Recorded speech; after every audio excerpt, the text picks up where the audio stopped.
Hey everyone. So, a little while ago, I did my best to recount the history of magic in the Forgotten Realms.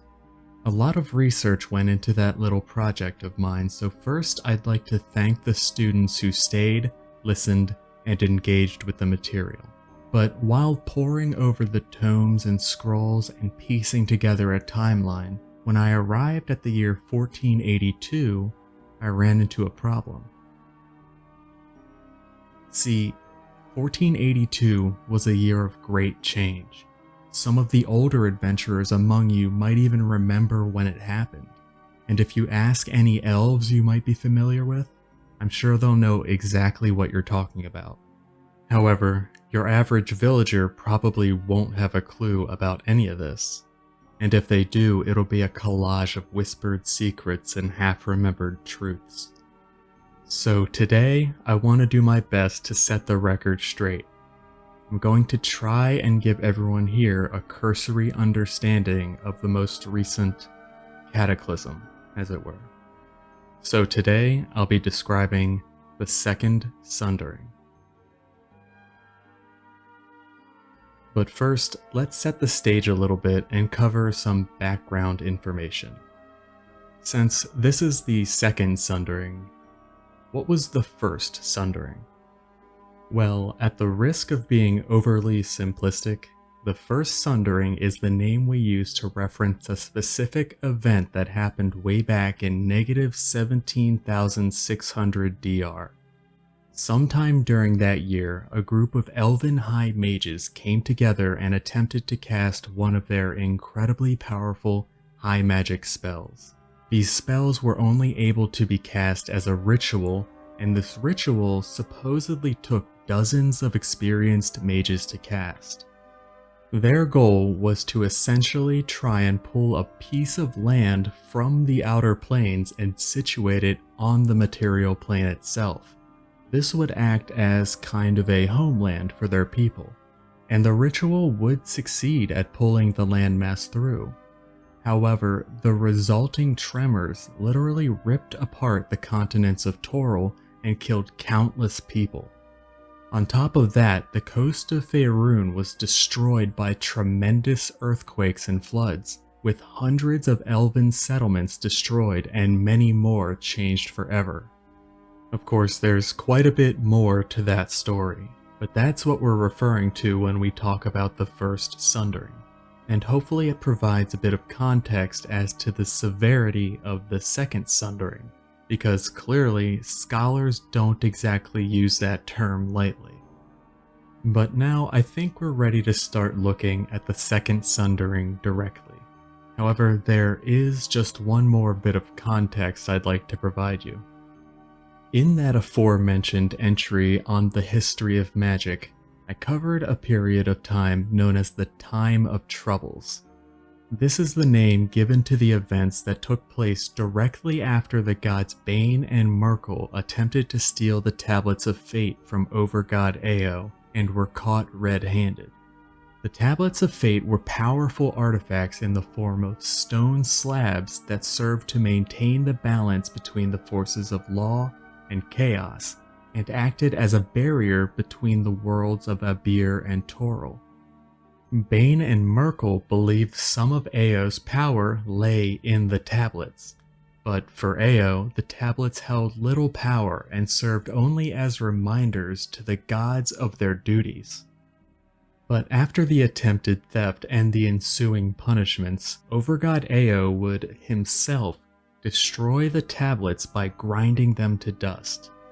The motivation for this is unfortunately unknown to me, but regardless of his reasoning, this act would go on to unravel some of the laws of realm space.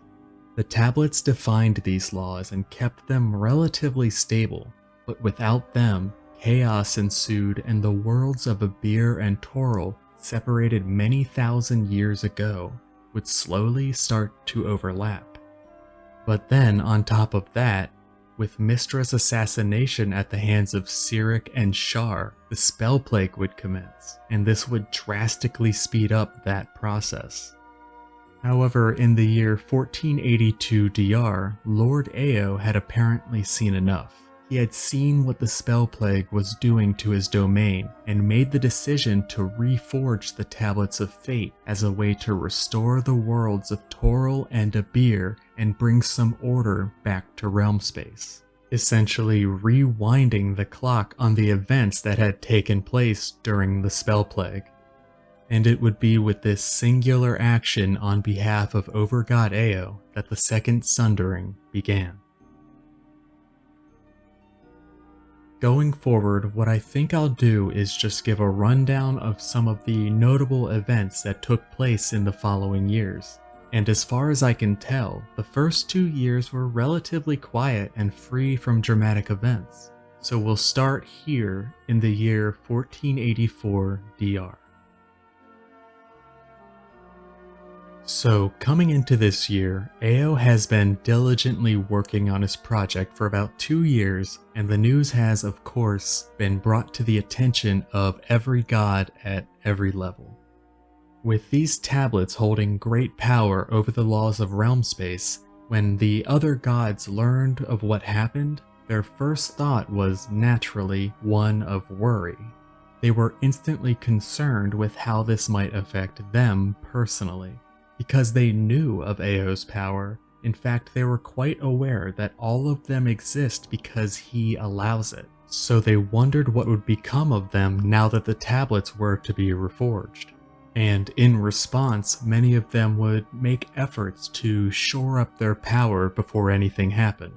In pursuit of this, most gods would go on to create many chosen among mortals, and utilize them to gather as much power as possible to be as high in the divine rankings as possible before Ao finished his task. And starting in 1484, we started seeing people claim they had been chosen by the gods and granted special powers.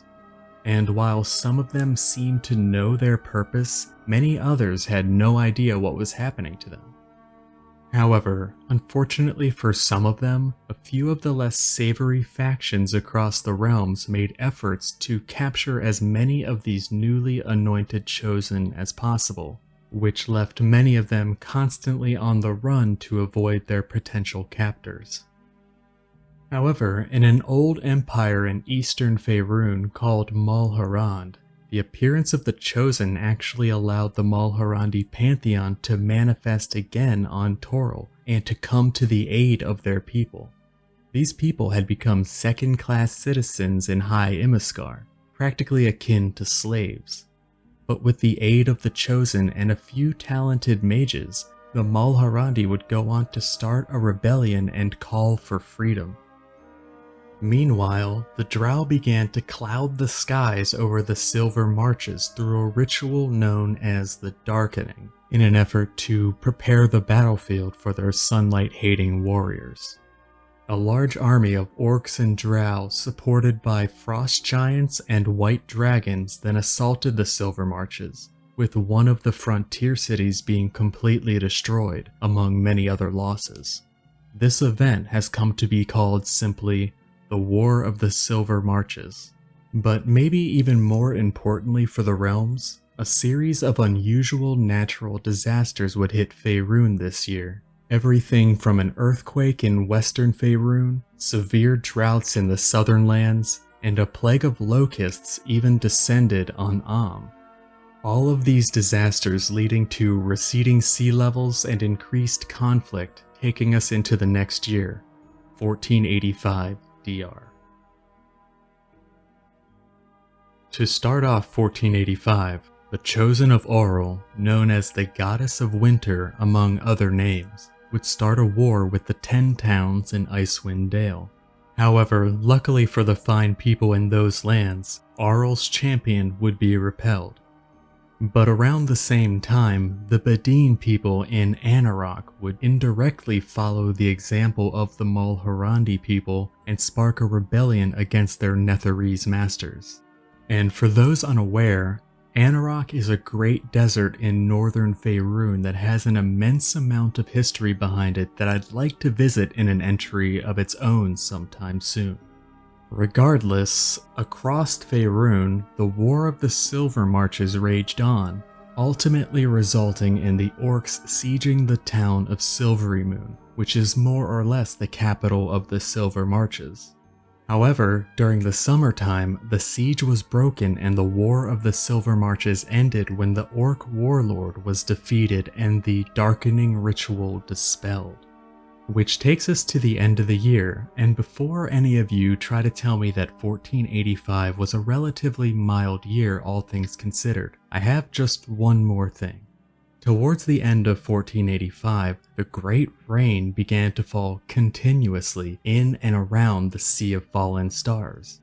This would cause some intense flooding in the area, with countless amounts of people displaced from their homes. And with this huge storm raging across a massive portion of Faerûn, we can finally enter 1486. These next 2 years were two of the most hectic, so I want to apologize ahead of time for simplifying the events in an effort to not keep you here for several hours. Anyways, where were we? Oh yes. To kick off the year, the Great Rain continued to fall and the waters continued to rise, displacing even more people. And many of the earth motes that were once common across Toril after the Spellplague began to simply fall from the sky.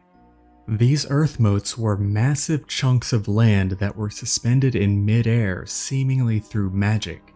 Although I don't believe any mages were ever credited for any of them, which leads me to believe they were a product of the weave itself. Also during this year, most of the primordials that resided here in Toril would leave for their original world of Abir. And this is one migration I'm incredibly thankful I didn't have to witness. Primordials, or Dawn Titans, are these godlike beings made entirely of elemental energy. Simply massive beings who can literally stand up to many gods, so perhaps we're lucky they moved on to Abir. Meanwhile, a new plan from Shar threatened to bring the Shadowfell into the realms via the Underchasm, which was a huge canyon created by the Spellplague in 1385 DR and extended all the way down into the Underdark. However, through the heroic actions of some adventurers, some of the Chosen, and even one of the primordials that remained on Toril, Shar's plan was thwarted. And as a result of their victory, the Underchasm was filled into its former borders before the Spellplague had happened. And to finish out the year, in the deep winter of 1486, some places of Abir that had become a part of Toril during the last century and vice versa, were restored to their original worlds. And for the more perceptive scholars, this appeared to signal that Ao was approaching the end of his task, which takes us into the final year of the Second Sundering, 1487 DR. During this, the final year of the Second Sundering, stars reportedly fell from the sky. Gods long thought dead walked the land, and armies led by Chosen clashed everywhere. Major geological instability resulted in numerous earthquakes and volcanoes, as the worlds of Abir and Toril were separated once again. Areas once consumed by large chasms were restored to their pre-Spellplague status, and ships even arrived on the mainland continent from realms previously thought lost for good. Towards the beginning of the year, the previously mentioned Mulhorandi rebellion ended with a victory for the rebels. Their defeated opponents supposedly fled to different planes of existence, so it seems like it was a rather decisive victory on their part. After that, the Mulhorandi gods remained as rulers for their people, and they enacted laws that prohibited slavery, hopefully ending the scourge that has long plagued this most ancient of old empires. Also, in an attempt to fully restore the goddess Mystra and the weave, a great gentleman began his search for writings on the weave by heading towards Candlekeep. This man, or perhaps more accurately this legend, goes by the name Elminster Amar, and is one of the most famous and powerful wizards in all of Faerûn, chosen of Mystra and a rather accomplished fighter and thief to boot. and also someone I've promised myself I would talk about in his very own entry or two. Elminster, after arriving in Candlekeep, would meet two other chosen of Mystra within those walls. They had been taking refuge there as a way to deter anyone from finding them and attempting to use their power to control the weave. Because as I'd mentioned, there were plenty of factions trying to do exactly that. Unfortunately, a few of those factions were one step ahead of Elminster in this regard. They had already sent their agents masquerading as monks inside Candlekeep to keep an eye on them.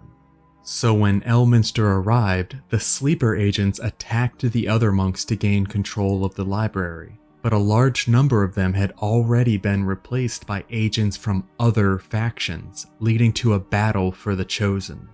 Elminster then joined the fray, but in a turn of events that greatly surprised me, the three Chosen were captured and promptly stolen away to a place called Mystra, an absolutely stunning city with a vast history. And so, what I have to do next greatly saddens me, but I must reduce the events of this fascinating tale down to only its bare bones. But after arriving in Mystra, after the arrival of more Chosen of Mystra and other allies, a titanic battle would ensue where Elminster would be saved at the last moment by none other than Mystra herself. With the goddess seemingly revived, she once again regained full control over the weave. And as 1487 came to a close, the Second Sundering ended with the full return of Mystra, the weave, and the worlds of Abir and Toril separated once more. But let's pull back and look at the big picture. What was the aftermath of this tumultuous time? After the Second Sundering, all the wars that started in its wake came to an end, and most of the consequences that the Spellplague had wrought upon Toril were nowhere to be seen. The majority of the Earth motes had fallen, the Sea of Fallen Stars had returned to its pre-Spellplague volume, and the Underchasm had been filled in. Also, most of the lands that were sent to Abir during the Spellplague had returned to Toril. Many deities previously presumed dead or missing managed to return to life or re-emerge and quickly amass new followers or win back their old faithful. This, of course, would result in a new distribution of spheres of influence among the Faerûnian deities, but I won't go into all that right now. However, it was noted in 1488 that prayers to deities went unanswered for the time being. Around a year later, the gods would resume the communication with their followers. And with their purpose fulfilled, many of the Chosen had their powers withdrawn, leaving them to hopefully live out their remaining days in peace. And while we're on this topic, I should note how the Second Sundering brought significant changes to how deities approach mortals. Many gods became quieter than before, causing the emergence of new priesthoods in an attempt to explain the change in divine behavior. But this, however, doesn't mean that deities no longer interact directly with mortals. They just take a more reserved approach these days. And in regards to cosmology, sages were unsure if there were any changes to the cosmological order of the planes. But then the consensus seemed to be that our diagrams were just theoretical constructs created by mortals and weren't the true shape of the cosmos anyway. So I guess that settles that. But between me and you, I think I prefer the Great Wheel cosmology over the others. And there we have it, the Second Sundering in a nutshell, all summed up. I know I say this a lot, but I don't think it can be said enough. Thank you all for coming here to listen and for staying until the end. It means the world to me because even if I only had one student attending these lectures, I'd still keep doing them. To educate is to expand someone's horizons, and that is just the most fulfilling thing to me. But I think I've kept you long enough. I hope you learned even just one thing from all this. Personally, I've learned to never cross Lord Ao, so I'd love to hear what you've learned after this is over. But for now, this is your guide signing out. Be safe, take care, and happy trails.